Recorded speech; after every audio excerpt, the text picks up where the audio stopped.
प्रारंभ की कहानी। बेताल 25वीं हिंदी कहानी। बहुत पुरानी बात है। धारा नगरी में गंधर्वसेन नाम का एक राजा राज करते थे। उसकी 4 रानियां थीं। उनके 6 लड़के थे जो सब के सब बड़े ही चतुर और बलवान थे। संयोग से एक दिन राजा की मृत्यु हो गई और उनकी जगह उनका बड़ा बेटा शंख गद्दी पर बैठा। उसने कुछ दिन राज किया, लेकिन छोटे भाई विक्रम ने उसे मार डाला और स्वयं राजा बन बैठा। उसका राज्य दिनों-दिन बढ़ता गया और वह सारे जम्बूद्वीप का राजा बन बैठा। एक दिन उसके मन में आया कि उसे घूमकर सैर करनी चाहिए और जिन देशों के नाम उसने सुने हैं उन्हें देखना चाहिए। सो वह गद्दी अपने छोटे भाई भर्तृहरि को सौंपकर योगी बनकर राज्य से निकल पड़ा। उस नगर में एक ब्राह्मण तपस्या करता था। एक दिन देवता ने प्रसन्न होकर उसे एक फल दिया और कहा कि इसे जो भी खाएगा वह अमर हो जाएगा। ब्राह्मण ने वह फल लाकर अपनी पत्नी को दिया और देवता की बात भी बता दी।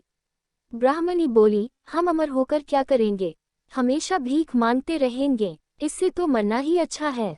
तुम इस फल को ले जाकर राजा को दे आओ और बदले में कुछ धन ले आओ। ये सुनकर ब्राह्मण फल लेकर राजा भर्तृहरि के पास गया और सारा हाल कह सुनाया। भर्तृहरि ने फल ले लिया और ब्राह्मण को 1 लाख रुपये देकर विदा कर दिया। भर्तृहरि अपनी एक रानी को बहुत चाहता था। उसने महल में जाकर वह फल उसी को दे दिया। रानी की मित्रता शहर कोतवाल से थी। उसने वह फल कोतवाल को दे दिया। कोतवाल एक वेश्या के पास जाया करता था। वह उस फल को उस वेश्या को दे आया। वेश्या ने सोचा कि यह फल तो राजा को खाना चाहिए। वह उसे लेकर राजा भर्तृहरि के पास गई और उसे दे दिया। भर्तृहरि ने उसे बहुत सा धन दिया, लेकिन जब उसने फल को अच्छी तरह से देखा तो पहचान लिया। उसे बड़ी चोट लगी, पर उसने किसी से कुछ कहा नहीं। उसने महल में जाकर रानी से पूछा कि तुमने उस फल का क्या किया। रानी ने कहा, मैंने उसे खा लिया। राजा ने वह फल निकालकर दिखा दिया। रानी घबरा गई और उसने सारी बात सच सच कह दी। भर्तृहरि ने पता लगाया तो उसे पूरी बात ठीक ठीक मालूम हो गई। वह बहुत दुखी हुआ। उसने सोचा, ये दुनिया माया जाल है, इसमें अपना कोई नहीं। वह फल लेकर बाहर आया और उसे धुलवाकर स्वयं खा लिया। फिर राजपाट छोड़ योगी का भेष बना जंगल में तपस्या करने चला गया। भर्तृहरि के जंगल में चले जाने से विक्रम की गद्दी सूनी हो गई।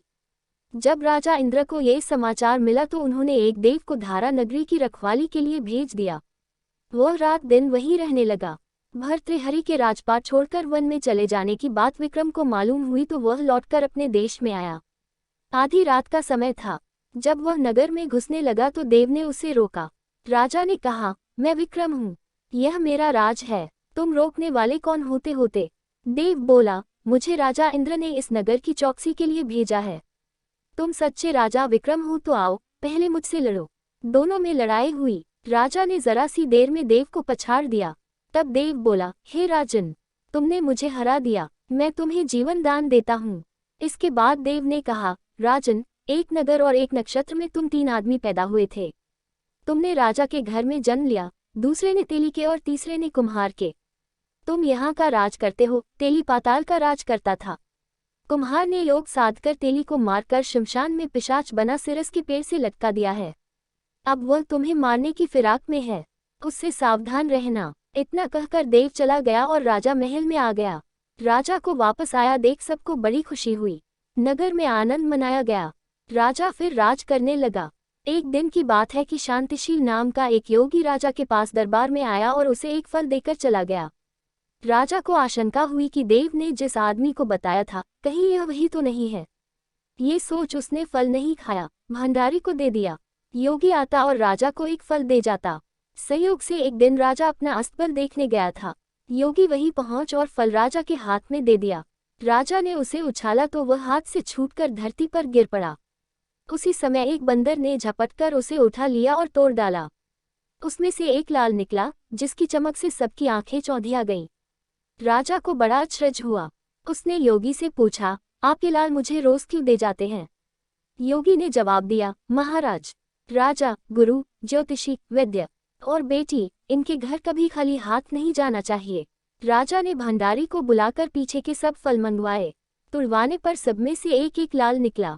इतने लाल देखकर राजा को बड़ा हर्ष हुआ। उसने जौहरी को बुलवाकर उनका मूल्य पूछा। जौहरी बोला, महाराज, ये लाल इतने कीमती हैं कि इनका मोल करोड़ों रुपयों में भी नहीं आंका जा सकता। एक एक लाल एक एक राज्य के बराबर है। ये सुनकर राजा योगी का हाथ पकड़कर गद्दी पर ले गया। बोला, योगीराज, आप सुनी हुई बुरी बातें दूसरों के सामने नहीं कही जाती। राजा उसे अकेले में ले गया।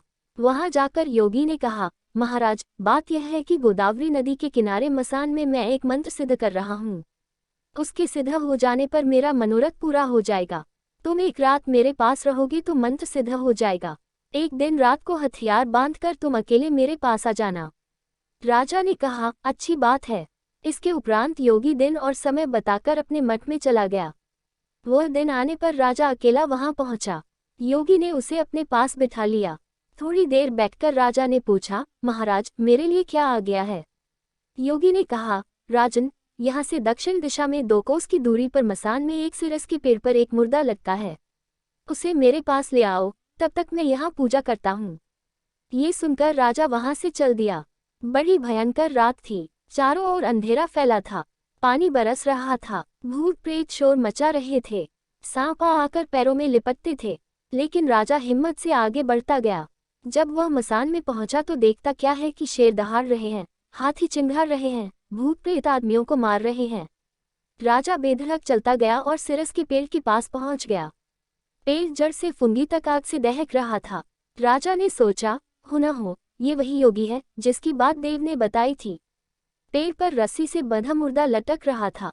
राजा पेड़ पर चढ़ गया और तलवार से रस्सी काट दी। मुर्दा नीचे गिर पड़ा और दहाड़ मार मार कर रोने लगा। राजा ने नीचे आकर पूछा, तू कौन है? राजा का इतना कहना था कि वह मुर्दा खिलखिलकर हंस पड़ा। राजा को बड़ा आश्चर्य हुआ। तभी वह मुर्दा फिर पेड़ पर जा लटका। राजा फिर चढ़कर ऊपर गया और रस्सी काट मुर्दे का बगल में दबा नीचे आया।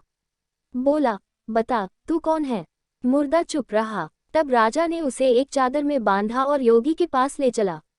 रास्ते में वह मुर्दा बोला, मैं बेताल हूँ। तू कौन है और मुझे कहाँ ले जा रहा है? राजा ने कहा, मेरा नाम विक्रम है। मैं धारा नगरी का राजा हूँ। मैं तुझे योगी के पास ले जा रहा हूँ। बेताल बोला, मैं एक शर्त पर चलूंगा। अगर तू रास्ते में बोलेगा तो मैं लौटकर पेड़ पर जा लटकूंगा। राजा ने उसकी बात मान ली। फिर बेताल बोला, पंडित, चतुर और ज्ञानी, इनके दिन अच्छी अच्छी बातों में बीतते हैं, जबकि मूर्खों के दिन कलह और नींद में। अच्छा होगा कि हमारी राह भली बातों की चर्चा में बीत जाए। मैं तुझे एक कहानी सुनाता हूँ। ले सुन।